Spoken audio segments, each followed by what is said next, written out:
When? You be quiet.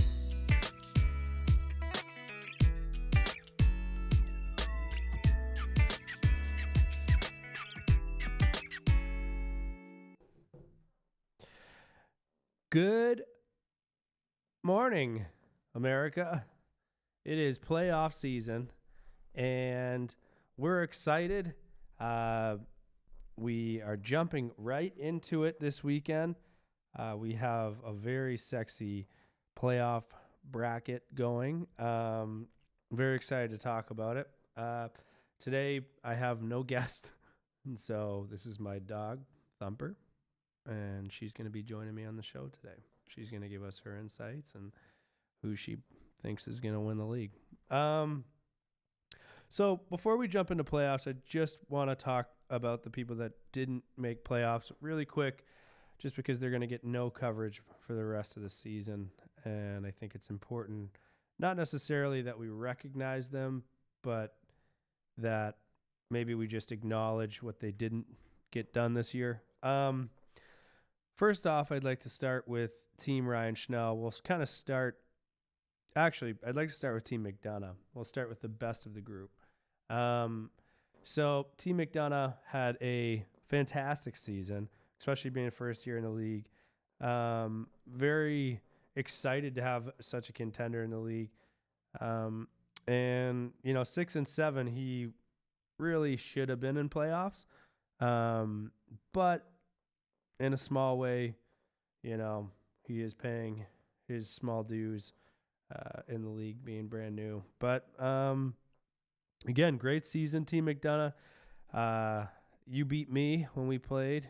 We had it was just a good season for you overall, and really enjoyed having you out there. And I don't believe that you should be in this group.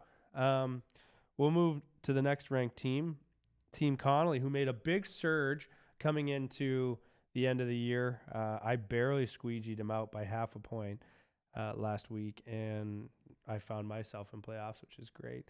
But Team Connolly, really nice improvement this season. You've gone from, I'd say, complete worst, to a contender, which is really, really good to see.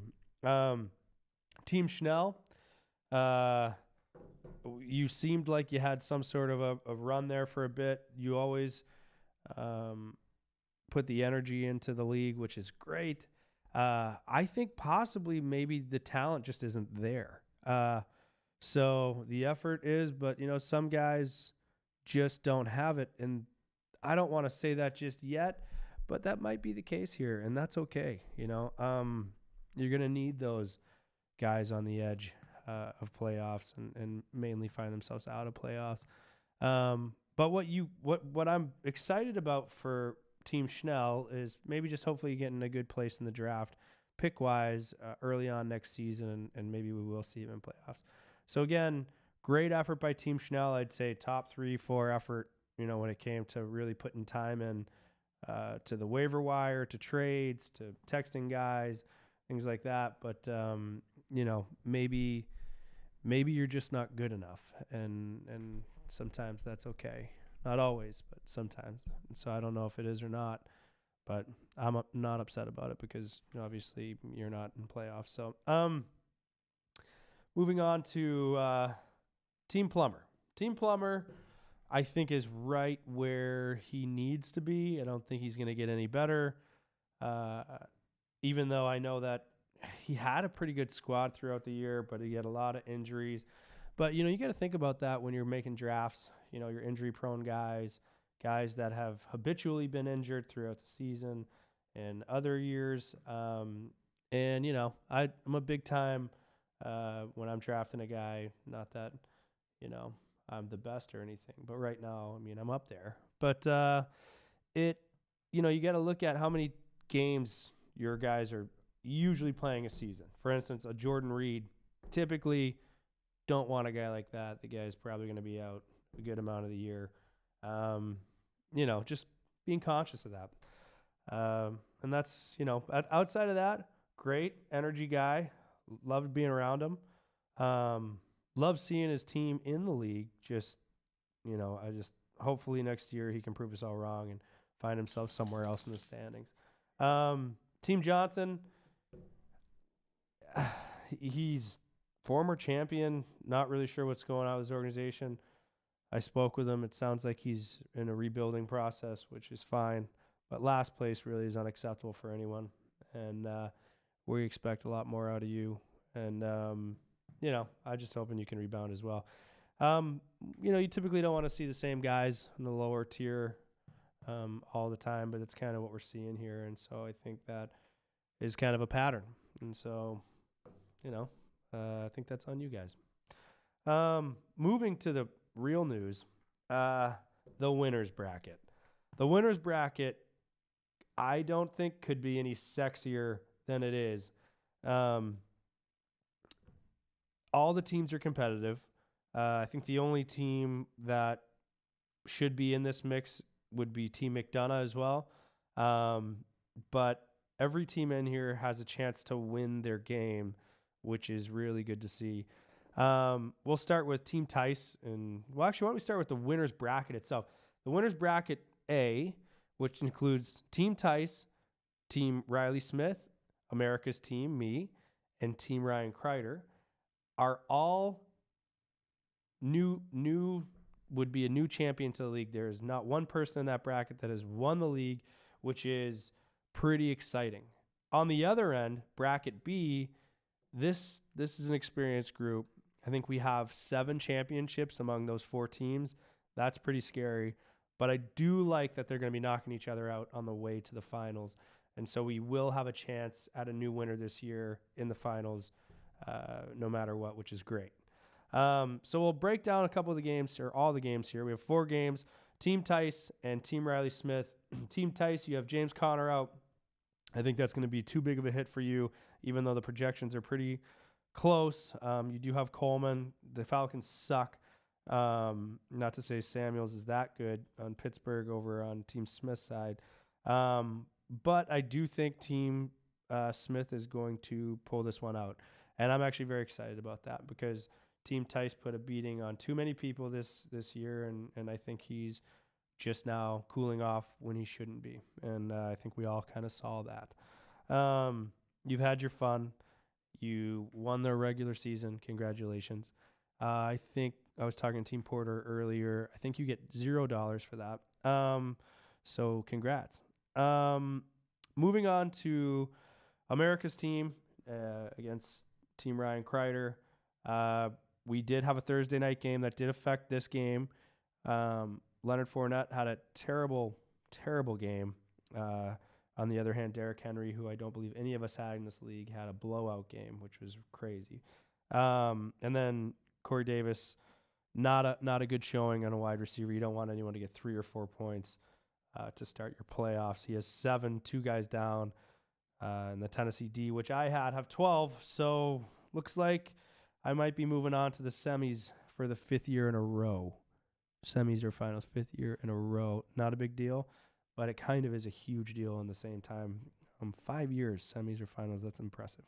I don't think I need to talk much else about that game. It seems kind of like it's over. If there is a comeback, I'd have my own podcast about that comeback because that sounds like a miracle. Team Smith, Team Street.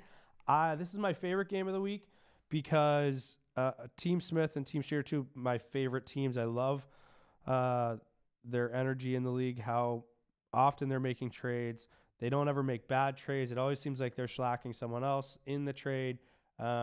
Just 2 great negotiators, 2 good office guys. And this is going to be a burner, a big barn burner, and I'm very excited to see how this one goes along. And I can't say I'm rooting for one or the other, but I'm glad one of them will be knocked out. I do remember Team Smith getting knocked out in the quarterfinals by yours truly last year.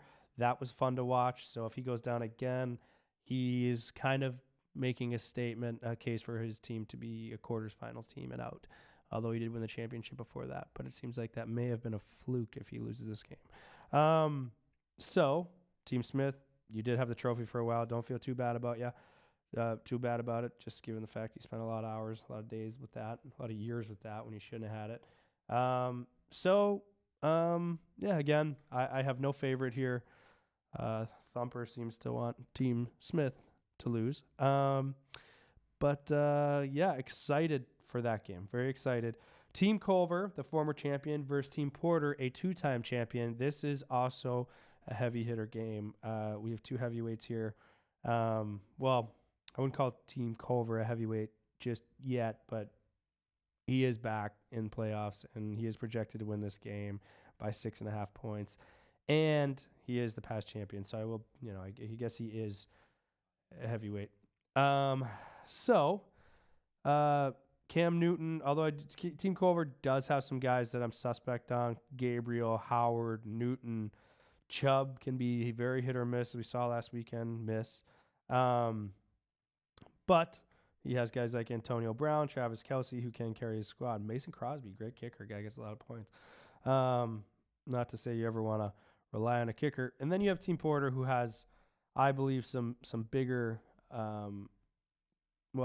he has two big names. He's got Odell Beckham, Patrick Mahomes, who can be lights out, although he has a pretty tough matchup this weekend against Baltimore.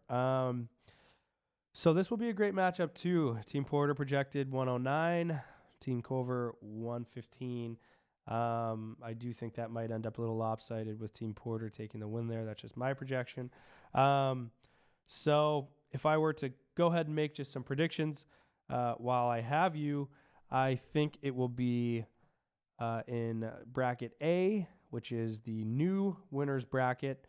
It would be Riley Smith and myself in the semis. I believe that will happen. And then I believe Team Street and Team Porter will probably be in the semis on the other end. So that's exciting. Very short show. Just wanted to check in. I know I haven't been consistent. So I'm just want everyone to have something to get excited about. I also, while I have anyone on the air, I personally think the 1,800 or 800, or if the second place team gets 600, I say the winner just gets all the money, and then the second place team gets nothing, because getting all the way and only getting $600, I mean, that sounds great. I just feel like, or, it's 2,000 and then 600 goes to the ring for I like that better. 2,600 for a ring for the champion. And then, you know what? If I like what Riley said, he's, if you're not in first, then you just didn't win. You're last. So,